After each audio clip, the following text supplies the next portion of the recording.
Welcome back to the IEDNC series, Dietetic Journey in Canada. My name is Ashley Wong, and I'm a dietitian at Dietitians Network of Canada. The IEDNC is an organization that was founded to help and empower dietitians from other countries to become registered dietitians in Canada. With its variety of resources, IEDNC can be a helpful tool for becoming more familiar with Canadian dietetic regulations in workplaces. This may be beneficial for internationally educated dietitians, as we have seen in past interviews that they often face many challenges when they immigrate to Canada. So throughout this series, we will be learning all about the struggles, challenges, and learning experiences that internationally educated dietitians encounter on their journey to becoming registered dietitians in Canada. So today we have invited Sababa to share her experience. So welcome and thank you for joining us today. Thank you so much, Ashley, for inviting me, and it's an honor. Of course. And can you introduce yourself and tell us a little bit about yourself? So my name is Sababa Khan. I'm from Pakistan. My background is medicine from Pakistan. I moved to Canada in 2013. So I completed my MBBS, and then I got my master's degree in community health and nutrition in Pakistan, then moved to Canada in 2013. So that's a little bit background. So when I came to Canada, I decided to pursue my dietetic career. And then I went to Ryerson, completed IDPP program, wrote my licensing exam from College of Dietitians of Ontario, and got my license as a registered dietitian in Canada. Okay, so what made you choose to become a dietitian when you moved to Canada? To be honest, when people come here, of course, immigrants, when they are coming here, everybody has their own set of challenges. So I came here, I moved to Canada with my own set of challenges. So pursuing my career in medicine seemed to be kind of like not a very realistic task to take up. Right. So that made me tweak my plan a little bit, and I decided to pick up dietetic as my career option. Because I thought that dietetic would at least keep me a little bit connected with the healthcare system. Yeah, exactly. Yes. So how did you learn about the process of becoming a dietitian in Canada? So I got lucky in a way that the university that I got my master's degree from in community health and nutrition, from the same university and from the same network, I got to know a physician who did masters and who had moved to Canada a couple of years before me. So I got in touch with that physician, and she was actually doing the same program at Ryerson. So she really guided me. Yes, so in a way, I feel myself that I got really, really lucky. Yeah, because kind of like a mentor almost. Definitely. So because she did really help me a lot, and that at that point in time meant a lot to me. Right. So I guess coming to Canada, like, was dietetics kind of like very new to you since you hadn't really studied it before in Pakistan? Yes. So when I was working as a family physician in Pakistan, I always had this idea. I wanted to give more to my patients, to my clients, and that kind of like made me go back to university and do my master's in community health and nutrition, because I just didn't want to treat my clients. I also wanted to do something or give them something that would help them or build some skills so that they can prevent the disease too. Right. Or some education, some skills, something like that. So that, keeping that in mind, I went back, did my master's in community health and nutrition, and um, I was able to provide both treatment and a little bit of prevention, kind of like giving my clients a holistic kind of like treatment Right. plan. Awesome. So how long of a process was it to become a dietitian here? Oh, that's interesting for me because when I started my program, I thought that I would end my program in 2 years and I'll get my license and then right away I'll get a job. So so you know how things how we see things and then how things work out. So um, so I completed my program and then I had some more courses that College of Dietitians had asked me to do. So I completed those courses, some extra courses after IDPP program. And after completing those courses from another university online, then I um, submitted my application to write my CDRE exam. But then things were happening in my personal life and I couldn't prepare for the CDRE exam. And then I thought that maybe by some miracle, I'll clear the exam without studying. So, but then it didn't happen, of course, because you need to study even for a miracle to happen. So anyway, so I couldn't clear my exam in the first go. Mhm. Then, of course, I got back, I hit my books, studied, and in the next attempt, the miracle happened, which I was hoping for the first time. Yeah. And Uh-huh. I passed my exam. Yes. So I got my license in 2018 Okay.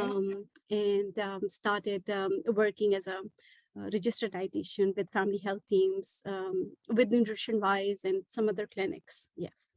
Okay. So it was kind of like a 4 or 5 year process. Oh, yes. Yeah. Yeah. Yeah, I know. And it's a tough exam too. So while you were like doing your courses and studying, were you working at all? Oh, yes, definitely. When I moved to Canada, I started volunteering. So and I'm still volunteering with the same organization. I volunteered with Halton Breastfeeding Connection. So it's a peer-to-peer support. Yeah. Um, then, of course, I needed to work as well because need to pay my bills. So I started working at a nonprofit organization which provide community service, settlement services, employment services to newcomers like me. Yeah, so I kept working with that organization off and on throughout my time at Ryerson while I was studying. And when I completed my study and still kind of like doing those online courses and then writing my exam. So during all that time period, I got myself like I was still working in non-dietetic positions, and that non-dietetic position happened not didn't happen right away for me. Mhm. So I did work at McDonald's. I did work as a lunch supervisor in my daughter's classroom. So yes, Okay. I kind of like have an overall experience Yeah, doing it kind of everything. bounced Yes, around until you could find something that worked for definitely, you.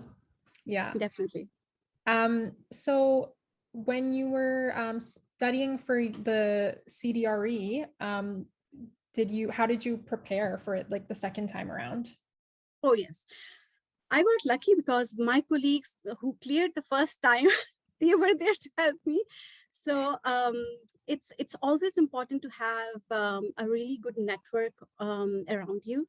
Mhm. Always have it's important to have your colleagues around you who are doing the same thing or kind of like in the same boat. I would say networking has always helped me wherever I was in Yeah. Pakistan, in Canada. So having a strong network, people around you who are encouraging you and helping you out, picking you up when you fall down, that's really, really important. Yeah. So that's how actually when I wasn't able to clear the exam the first time, although I didn't study, but I was kind of like disappointed because the miracle didn't happen. But then of course everybody kind of like helped, provided the material, guided me a lot. and I was able to clear my exam the second time Good. around. Yeah, that's great advice for someone who didn't pass their first try and they're looking for some motivation to get past the second one. Definitely. Yeah, so I think, are you familiar with IEDNC? Um, so when I started working with Nutrition Wise, I was working with Nutrition Wise with different family health clinics for over a year. And then during COVID, the director of Nutrition Wise, she started the Internationally Educated Dietitians Network of Canada. And that's an amazing organization, I would say. Had it been there when I came to Canada, it would have made my journey much, much easier. Right. I still, when I look back, I still think that I got really, really lucky in that regard, that I had people around me, I had mentors, I had done some of my homework from Pakistan, and then coming here, there was a lot of guidance for me. But now, for dietitians who are coming now, they have this IEDNC here, and you get to like connect with or network with all these dietitians who are internationally educated, who have gone through this journey, and every dietitian's journey, internationally educated dietitian's journey is different. Like they, all of them were internationally educated dietitians, but then all of them came with different sets of skills and a different education level. So, and they went through a different journey.